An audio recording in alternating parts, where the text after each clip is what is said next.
میرے ساتھ یہ ہوا، میرے ساتھ 2-3 پرابلمس ہو گئے. ایک مجھے ملٹیپل ویژن کا مسئلہ ہو گیا. ایک تو میں ویک بہت ہو گیا تھا ظاہر وہ آئی بی ایس کی وجہ سے. وہ دل بھی نہیں کر رہا ہوگا آپ کو کھانا کھانے کو؟ نہیں، مجھے تو سب کچھ آفر کرتے تھے لیکن ظاہر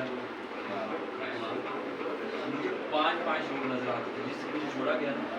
تو آپ کے بیٹھے ہیں تو آپ مجھے وہاں بھی نظر آتے تھے، آپ وہاں بھی نظر آتے تھے، آپ یہاں بھی نظر آتے تھے. دوسرا یہ تھا کہ میرا جو اسپیچ کا بڑا مسئلہ ہوتا کہ مجھے ورڈز ہی نہیں آتے کہ میں کیا بات کرنا چاہتا ہوں ایسے کر کے. وہ مسئلہ تھا. شارٹ ٹیمپرنگ کا ایشو ہو جاتا ہے، وہ ناٹ ہی ہو جاتا. شارٹ ٹرم میموری لاس تھا کہ 30 سیکنڈ 15-20-25-30 سیکنڈ میں بالکل آپ سمجھ لیں کہ ٹائٹ چلے جاتے. وہ لاسٹ ٹائم میں یہاں بیٹھا ہوا تھا نا، کو بات کرتے کرتے پورے میں نے کہا یار یہ میرے ساتھ ہو جاتا ہے اکثر، میرے ساتھ یہ ہوتا رہتا تھا. اب اس طرح نہیں ہوتا. اچھا نارملائز ہونے کے لیے نا آپ کے پاس جو بیسٹ تھیراپی ہے نا وہ یہ آپ کے دونوں طرف بیٹھے ہوئے ہیں. یہ